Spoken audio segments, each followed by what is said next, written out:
Good evening, everybody, and welcome to RAMP, Real Access Motivates Progress live Wednesday night podcast. I love spending my Wednesday night hour with everybody out there in Rhode Island and across the country. And again, tonight we have a fabulous show with one of my favorite people from Rhode Island. Tonight we're talking about Rhode Island Veteran Services with none other than the director, Kaz Mignon. Welcome, Kazim. How are you tonight? I am doing well. Happy holidays, folks, for all your listeners. Happy holidays. Happy holidays to you. And I'm so glad that you took the time out during this holiday season to spend a little bit of time and telling everybody what is going on with Rhode Island. So, for those who live under a rock in Rhode Island, please tell everybody who you are and what you do. So, my name is Kasim Yorn. I'm the Director of Veteran Services for the state of Rhode Island, cabinet level position, directly appointed by the governor to be the state's chief vet to intercede on behalf of all our veterans and military families. And tell us a little bit about the office that you run. So my office, we oversee the administration care of our veterans at the Veterans Home. We also be there for our family members as they transition into the afterlife, where we run our veteran cemetery, and which is a great team down there too. It's a state-ran facility, but it literally is at the level of a national cemetery like Arlington National Cemetery. It is just that quality of a product. We have our Veterans Home, like I said before, 5-star facility, take care of our services, and my office is headquartered in Warwick. You know, we chose Warwick 6 years ago now. We chose Warwick for a reason because of the location, easy accessibility, and our veterans gain access to services. Yeah, and I'll tell you, I was with you on Veterans Day at the Rhode Island Veterans Home, and what a beautiful facility. And they just opened their gardens up there, to keep the veterans working and moving. Tell everybody a little bit about the programs and what goes on up there.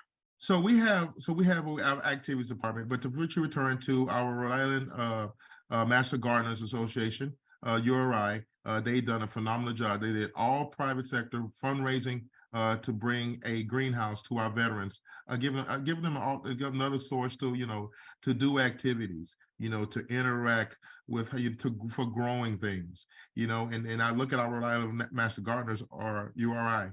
Master Gardeners are phenomenal in that space. So it took Mr. Toomey, a Vietnam veteran, Master Gardener from URI, took the initiative with a group of folks and said, hey, let's give back to those that serve by raising the needed funds and building this phenomenal greenhouse for years to come that our residents can utilize and gain some joy. There is so much that we should be giving back and thanking our veterans every single day. They do phenomenal stuff, keeping us free and doing all of the work. I love spending some time up at the Veterans Home myself and visiting a lot of the vets. I visit often. But let's talk about some of the things that people can do to give back. Like, what are some of the things that Rhode Islanders can do to help the veterans here in Rhode Island? Well, first and foremost, as we always say, thank a veteran for their service. The next thing, ask them the question, look the veteran and say, hey, do you have a copy of your DD-214? If not, say, hey, please reach out to my office and we'll assist you in getting that document. So the DD-214 is arguably the number one document in a veteran's life. It tells you your character of service. It tells you the time you served. It tells you how what areas if you served, what awards you've gained, what certifications you've obtained over the years. This is the one-page document, but it says a series of pages in that document. But that document is so important to a veteran's livelihood. So that's the key, is ask the veteran, do you have a copy of DD-14? The next critical question, are you enrolled in the VA healthcare system? We have, without a shadow of doubt, one of the top tier Providence VA medical centers, healthcare systems in the nation, residing here in Rhode Island. This is yet another reason why Rhode Island is so special, with the leadership of Director Connell and the guided hand from Director E.J. McQuaid, the benefits office, and my office, that's forming a triad to get our veterans connected with services. So thank a veteran for their service. Ask the veteran, hey, do you have a copy of DD-214? And more importantly, are you enrolled in the VA healthcare system? Those are three things that you can do that any person come across a veteran can relatively ask and support. That is phenomenal. You know, like I said, I've learned that from you, and I ask that often to the veterans that I run into on the street and everything like that. But this week is a very special week. We had the kickoff to Wreaths Across America at the State House on Monday, and the laying of the wreaths begins at noontime, I believe, at Exeter. Tell everybody a little bit about that program and how they can get involved. So this was called Reach Across America. This was back in the 90s that when a volunteer from Maine went down to the Arlington National Cemetery to lay wreaths and to thank those for our fallen heroes. Well, since then, page forward now to 2022, and it has spread across the nation. So this week, every year, volunteers get together and they lay wreaths across the various graves of America's heroes. We've also participated in the K through 12 programs. On Tuesday every year, we go to Pontiac High School to lead our leadership there, to set the right example. Because it really, when you go and visit Pontiac High School, it really is a community engagement. But it doesn't stop there. Look at the middle school level. Today we have Golf Middle School with those, our Rhode Island youth are so amazing. From the depictions that they did, the things that they did, they want to honor. One of the things was honoring the women and in the war effort back in World War II, and how our nation rallied together. Even though we sent our men and women off to war, but we know the lion's share of that work were men, and the women here back in the States, they came, they continued the effort. They kept the machine going to help support the war effort. And I said, call too, look forward today when we have the most diverse forces in the history of America. We have more women in serving now in key positions. Our first admiral, Admiral Chatfield, Admiral of the War College, first female admiral in history of the War College. We're doing that in America, today's America. We have women leading submarines, submariners, fighter pilots, snipers, those serious issues that, those critical programs that are out there that now our women are leading. And that's a testament to who we are as a nation, but also to the resolve that we have to support all walks of life. And our biggest population, our growing population now, are our women veterans. And so as part of my job, and with that said, is, I'm a firm believer that an organization needs to reflect and depict the people who they serve. Hence why when I hired Jennifer Marquise Caruso to lead our women effort, to make sure that our women veterans have a voice in this state. That is amazing. So is there anything going on like tomorrow before Saturday? Because I know Saturday is the big day. So Saturday is the day. So we had we normally had another school that used to participate, but because of COVID-19 restrictions, what have you, it's very difficult in that regard too. But the culmination event is going to be this Saturday at noon in Exeter at our Memorial Cemetery there. Starts promptly at noon. The presentation lasts roughly about 50 minutes, but it is just an amazing time for you to come out and volunteer and lay a wreath at one of our gravesites by one of our veterans and America's heroes. And so please, if you have the time, your listeners, please come on down, say hello, join and participate in the ceremony, because it's an active ceremony. We have all ages. We have the family members there. We have our Gold Star families there providing us inspiration. We have leaders from the various veteran service organizations. We have the organizers from Wreaths Across America. They're going to be there as well, providing some remarks. So it really is it's a somber occasion, but it's also a celebration. But more importantly, it depicts the best we have in our nation. And I'm so proud of our volunteers to support for that. So those that want to get involved, Google Wreaths Across America. Make a donation if you can. If not, you make a donation by serving others, by serving those that serve, by participating in those various events that are across our state and staying active in that regard. Again, also thanking a veteran. Yeah, I mean, what a beautiful ceremony it is. And it's just gathering together and showing everybody that they'll never be forgotten and that they are supported. But you mentioned Gold Star families. I just want you to break that down to people in case somebody doesn't know what a Gold Star family is. So a Gold Star family member is a family member that's a surviving family member that they service through the character of the service of our service members. They got killed while serving the nation in action. That's a Gold Star family member. On the reverse side of it, a Blue Star family member is those that have a family that's currently serving. And so Wreaths Across America highlights the work that we're doing to honor our veterans, to remember our fall, and more importantly, teach our youth the importance of this time of year, the importance of service before self, the importance of honoring our service members that are deployed right now for this holiday season so we can be together. And it's so important that we teach our youth how to respect our service, to teach them what the service is all about. How would you describe, or how would you ask somebody to help guide a youngin or a youngster about the service? Well, I think continue doing what we're doing in Educate 212. I get asked all the time to go provide remarks to engage our youth. Coming up here in around MLK Day, I've been asked to go speak at Bishop Hendricken. I've done that for several years now, and it's quite enlightening for me. I think it's all of our civic duty to engage with our youth, to express the importance, and also give them support systems as well, because we know that the challenges that come out of COVID-19, the mental health aspects of things are very, very challenging for our youth. And so as adults, it's up to us, to our civic duty, as I said, to engage with our youth, to openly talk about things, to share our innermost thoughts, but more importantly, be a support system for each other as we all embark on life's journey. And there's something to be said about that as well. Yeah. And as we support each other, we need to remember that there are many of our youth here in Rhode Island that has a parent or a loved one overseas or serving somewhere. How do we best support them? And how can somebody finding out that one of their parents are serving overseas, how do you suggest that we support them, or what are best actions that we could do? Absolutely. Health and wellness checks go a long way. And I tell you, I remember myself when I was on my last deployment, when I wasn't home around this time, and my neighbors checked up on my wife for me.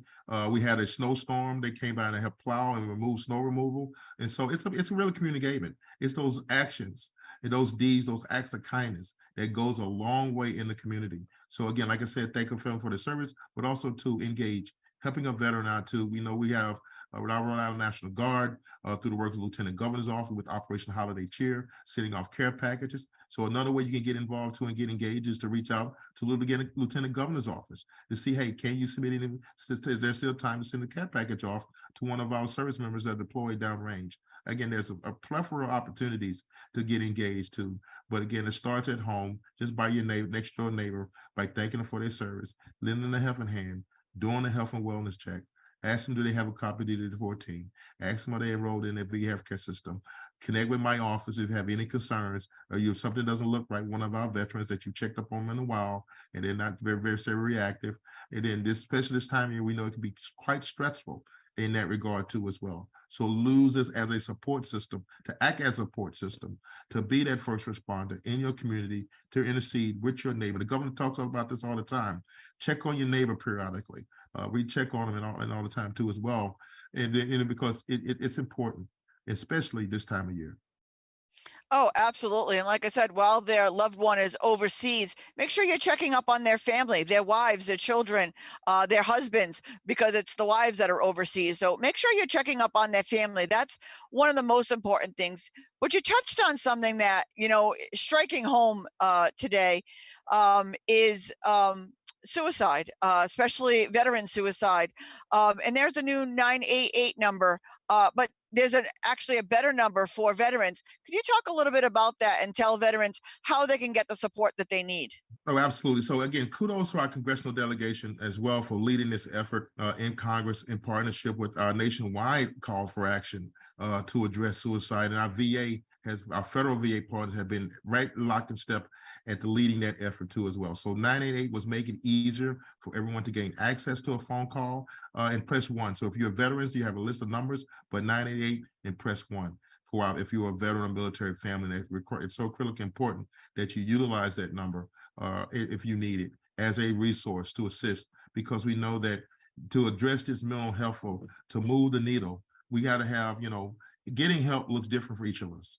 And so my job as the director, how I roll my pro is to, in addition to the 988 number, to have resources available to make sure that when a veteran walks through our door, someone is there to greet that veteran military family member. Excuse me. Excuse me. So in that regard, also to try to meet the veterans where they are. That's why so quickly when we partner with our federal VA partners at the benefits office to utilize our federal personnel to go meet veterans at our state resources. So we have federal employees that are actually meeting our veterans at the state level, utilizing state resources like the Veterans Home, our Exeter Cemetery, my offices here in Warwick. all those items are so critically important to expand the areas to where we can reach our veterans, and at the ease of our veterans to be able to talk to them to get assistance where they are in the community. And it's so important. And just to reiterate, 988 is for everybody. Everybody can call 988 if you feel you need that extra support. But 988 and then press 1 is for specifically for veterans and for veteran services to help them, because sometimes with the PTSD and stuff that they have, it's more specialized to who they are. But anybody, if you're struggling or anything this time of year, please reach out to a friend or family. And if you don't have a friend or a family member, call 988, get the help that you need, or let us help you. And it's 9881 for veterans. Right. I cannot stress that enough. Absolutely. You got some people that's willing to talk to strangers. And so if you can't find a friend or someone like that too, some people are more comfortable with talking to someone that they don't know. So that way they don't necessarily feel you're going to prejudge them or some of those lines too as well. And so that's something to be said about that also. But to your point, Tina, hey, reach out and get some assistance. Just take that first step, and we'll help you along the way. Yeah, perfect. So what else is going on? I know there's some really good things coming down for veterans. So tell us a little bit about, what some other things are going on for the veterans. Well, thank you. We'll keep along with the suicide thing. The state has been recently awarded $750,000 to try to stem the tide around the suicide and the ideations associated with that. And so what we've done, we know that when you look at that number, 20 veterans, we see it on the news, 20 veteran suicides. One veteran suicide is one suicide too many. And so what we're trying to do is to identify, that 20 number. So if you look at that number, 20, 14 of the 20 are not enrolled in the VA healthcare system. So if you call it, when you engage with our veterans, ask them, are you enrolled in the VA healthcare system? Because knowing that, if you say yes, knowing that they're getting the best care on the planet, one of the best facilities in a nation, in Providence. And it's so critically important to identify resources to where we can engage our veterans where they are. And so a lot of this funding too is going to be set up plans to where we can engage and develop a strategy to engage our veterans, to reach out to them where they are, and to allow a pathway to get them access to care. Yeah. So you were talking about another grant program at the beginning when we were just chatting, the two of us. Tell everybody a little bit about that. Which grant were you referring to again? Refresh my memory about the grant. The other program that you were talking about that is coming down for veterans that just got passed. Oh, okay. The PACT Act. Oh yeah. The PACT Act, that's it. Yes, ma'am. So the PACT Act, this was dealing around burn pits exposure. And so we know that the toll has taken on our veterans. So through the work of our General Assembly, through the work of our congressional delegation, Senator Reid, Senator Whitehouse, Congressman Landry, Congressman Cicilline have been phenomenal, again, leading the charge on this in terms of identifying resources to address these issues with our veterans. And burn pit exposure and effects associated with that is got to be, without a shadow of a doubt, with no peer competitor, the equivalent to Agent Orange, what Agent Orange was to our Vietnam veterans. Again, to our Vietnam veterans, welcome home. When you're part of that mission too as well, you were also included in the PACT Act discussion as well. I recently attended at our federal VA last night with a town hall event. It was literally standing room only. Our leadership team briefing our veterans on how the PACT Act works, how do we connect. We had folks that were there that were ready, staff members ready to enroll veterans right on the spot. And it just is just how intrusive we have to be if we're going to address these issues. And so the PACT Act is a right step amongst many. We still got a long way to go, but it is the right step to get our veterans access to care that they need based on their exposure to burn pits. Again, this also includes our Vietnam veterans, as well as our first Gulf War veterans as well. And tell everybody a little bit of how they can enroll in that program. If you can, give us an overview of how that works. So absolutely. So we have a plethora of ways. My office, we have called Veteran Service Officers. I have two in my office. The veteran service organizations like the VFW and American Legions, Women Across the Nation, they also have DAV, Disabled American Veterans, VVA, Vietnam Veterans. Those organizations also have veteran service officers. So any one of them can assist you with filing a VA claim. We also have our federal VA partners, Director E.J. McQuaid, as his office is in Westminster. He also has office space in the basement of the VA hospital as well. So you can assist veterans with getting enrolled through that capacity also. You can also do it on your own, but we highly recommend you sitting down with a counselor to walk you through the process. We have staff members, that's their job, is to assist you in your life's journey. And so I ask all our veterans to sit down and talk with a counselor, and we'll guide you through the process. And give everybody how they can get in contact with you, whether it's your website or your email, or what is the best way for them to contact you or your office to get the services that they need? We have a multi-pronged approach strategy in order to reach out to me. I'm a firm believer in communication, open lines, multiple ways to get access to me. We know we love walk-ins. We've been open. Our business has always been open. We were one of the first agencies to reopen at the onset of COVID-19. And so our office is centrally located, 560 Jefferson Boulevard. Walk-ins are absolutely welcome from 8:30 to 4:30. Please come in and join us. We have a fresh pot of coffee all the way to brewing. We also have a decaf for the decaf lovers out there, and we also have tea and fresh water as well. And so, plus we got the Christmas trees decorated. We got the holiday. We're in full holiday spirit at our headquarters there in Warwick. So please stop in. Our number 401-921-2119. Follow the voice prompts. Again, 921-2119. Our one of the best websites on the planet, vets.ri.gov, vets.ri.gov. It's a repository of all the information from our nonprofits, our colleagues in state government, our colleges across the state, all of our various service providers across the state, interceding on the veterans' behalf. It is really a one-stop shop for all our veterans to gain access to get some information. If you need assistance, if you scroll down the bottom of the page, you click the link to contact us link. Within seconds, once you hit the submit, I get that email. Key staff members on my team, they get that email within 24, 48 hours. Someone's going to get back in touch with you if you go through our portal on our website. Again, multi-pronged approach attack, but it's so critically important to deliver services to our veterans. Yeah. Oh, getting services. I'm gonna put you on the spot a little bit here now. We're gonna talk numbers. What is the percentage of Rhode Island that are either veterans or veteran families? Do you know that number? So we have per our federal VA numbers, we have over 65,000 veterans. So you multiply that exponentially by the number of family members that you have in that regard. So anytime I talk about veterans, I also include and military families, because like General Callahan says, if the service member serves, the family members serve right alongside with them.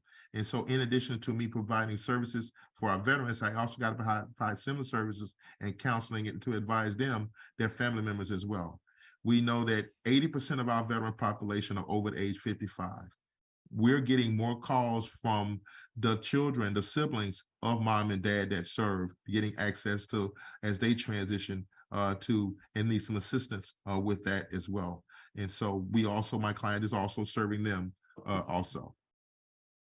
And that's absolutely okay for a family member to call. We can guide you, or Kazim's office could guide you into where you need to be and what you need to do. So don't feel that you need them present when you're making that phone call. If you're looking to get them help or services in any way, shape, or form, reach out, because there is no dumb question. If you have the question, 1,000 other people have the question. So reach out. But that's a huge part of Rhode Islanders, of our service people and families that are serving. So I'm sure that you are related to or know of a veteran or a veteran family here in Rhode Island. So there's so many things that you can do to get involved and to help out. And it's so important that you do it. Give us a little bit of your feedback on that, Kazim, because I know you have a lot of thoughts on that. I think that our size as a state is our strength. And so, we talk about 6 degrees separation, the movie, like more like 2.5 on a bad day. But it talks to our ability to work together, to get the right people in the room to resolve certain issues. Our size truly is our strength. Yes, do have to drive all the way somewhere, even though it's just only a 20-minute drive, wink, wink, but that's okay. We make a reference point to an old place that's no longer there. But again, this is who we are as Rhode Island. And you have to embrace that in order to serve the people that you need to serve. In order to provide services for them, in order to guide them through those processes, you have to embrace who we are to understand our demographic. And yes, this just yet again why I chose Warwick as a location for our headquarters, to take those things in consideration. as well, to mindful of those, and all to establish programs so we can try to engage our veterans where they are. The senior centers, leveraging colleagues like OHA, Office of Healthy Aging, which Director Sameen and her group, as you know, is a phenomenal organization. They always care. We look to partner with, have those strategic partners. Two, and it's because we know our veterans are utilizing those services like the senior centers or the adult care centers, those facilities. We know that they're utilizing those services. And so also I need to have a relationship with them and to go provide resource fairs at those things in partnership with our congressional delegation. We participate in the resource fairs at the senior centers because it really is about community engagement. Absolutely. And I don't know if you know this number, so I'm gonna throw. But with the hot topic right now of those experiencing homelessness, do we know how many in the state of veterans are experiencing homelessness, and how Right. can we help them? So there, that's a number that we're tracking on historically. We're looking at roughly maybe 400 veterans on average, and these are numbers that our organization like Operations Stand Out that they are seeing on a yearly basis. So we know that numbers tends to teeters around 400. And so what we're doing in partnership with our federal VA partners to identify resources to get our veterans assistance, but we also too, by doing our due diligence, that housing is one component of this, but we also too, we got to have those wraparound services as well to address their healthcare needs, the mental health needs, the employment needs, the educational needs and concerns, and also too the concerns for their families as well, and to provide resources, mental health resources, partnering with organizations like the Vet Center, utilizing our colleagues state government like the BH Link to use those as a reference, as a resource as well. United Way 211, another great organization that we have at our disposal in our state. And now we have a collaborative network called Unite Rhode Island, who puts all of our community providers in the same network, and we make those referrals through 2 coordination centers. We have United Way 211 program as a coordination center, and we have my office as the second coordination center for our veterans and military families. Yeah, and you forgot one of the best ones, that you work with RAMP as well for those who are physically disabled and stuff like that. We work with a ton of veterans on a daily basis, making sure that they have the wheelchairs, the walkers, the canes, and the services that they have for disability, because we know a lot of our veterans came back disabled, and we want to make sure that we support them there as well. Oh, absolutely. I can tell you that one of the best events, I had the pleasure of attending this earlier this year, the event that you hosted up in Providence, and it was truly a phenomenal event. It shows that, we all have some form of a disability, but to embrace that difference, and to show that it's not a death sentence. It is a life enhancing moment, because we're all in this together, and just to showcase those skills at that event. So Tina, thank you for all that you do, because that was truly very impactful, very enlightening. And you also get all the credit as well for what you're doing, because you continue to intercede on behalf of others and be their advocate, and that's inspiration. That should be an inspiration to us all. I mean, it was eye-opening to me when I came on Veterans Day, when all the veterans were outside gathering together. I mean, usually I'll see them inside the home where they're all, separated, but to see them all under that tent, and the majority of them in wheelchairs. We need to get some Tina's tables up there at the veterans home, so they have this nice, beautiful table to sit at. So that's one of my goals for RAMP, is to get somehow donated tables up there at the veterans home, so these veterans can enjoy these tables gathering together with their friends and family. So that's one of my key goals, to get those up there to them. But it's just so important. I mean, we just donated, I think, another 70 something walkers, wheelchairs, and canes to those experiencing homelessness on the street. And a lot of those were veterans, having their veteran jackets and stuff that they still hold near and dear to them out on the street. So we need to reach out. We need to not just walk by. We need to stop. We need to talk. We need to ask them if they have their forms. We need to ask them if they're enrolled in the healthcare system. And if they're not a veteran, don't just ignore them. We need to help them as well. But there's so many services out there for others, but there's so many services for veterans out there. And, partnering with your office is such a way that we can get the help and services that they need. Absolutely. Absolutely. It takes a little act of kindness goes a long way in this business. And it's just all of our civic duty to have that compassion because we're all human beings. And especially this time of year with the holiday season, because we know that loved ones aren't able to attend, to visit, to get together again, be it health related, or be it the job or what have you, or the perils of just life in general. And so again, we need to do a better job at caring for each other. I'll tell you, if you got an hour or two, take a ride up to the veterans home, take a ride to any nursing home or group home, and just go visit somebody and ask the desk, who doesn't have somebody that comes and visits them? That's what I do. I visit over 30 something homes and services around the state, and I visit those residents that their family aren't either in the state, aren't around, or aren't able to go and visit them. Talk with them for 10, 15 minutes. You will change their lives for that 10, 15 minutes. They will look forward to having somebody come back and talk to them. It will fill your heart knowing you are doing such a kind service, and it costs you nothing to show up and to talk to somebody. I'll tell you, my favorite place to go is the veterans home because I get to hear the best stories. You know, when they get to talk about one of their days in combat or one of their days, you know, of coming home to their families after coming home from service or something. Those stories truly live on with you, and I'll never forget them. It's one of my favorite things to do. I go up and visit at least once a week because I enjoy it so much to hear their stories and watch their faces light up to be able to talk to somebody who's not a veteran. You know, that's the other thing is they get to tell their stories to somebody who's not experienced what they experienced, so they get to share it for the first time. I know you've experienced that.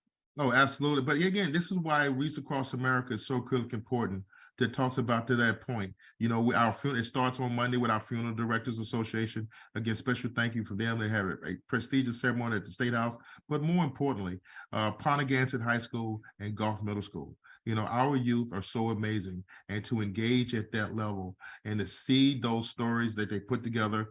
At Gulf today, we honored 2 World War II veterans, one of which was from the Veterans Home.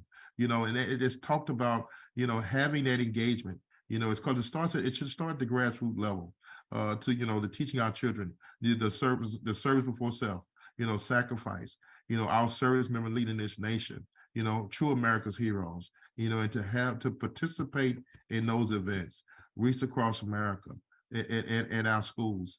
It's so humbling and it's so special. And I hope next year, if you couldn't attend this year, folks that couldn't, please next year at the same time every year, this week, second full week in December. And it is truly, truly amazing to see our children and stay engaged in this capacity. Oh, it is such a pleasure to talk to you. What have I forgotten? What have we missed that we need to highlight and let people know about? Well, you know, this year, July 1st, you know, as of July 1st, there are 5 states that still tax military pensions. And Rhode Island is no longer one of them.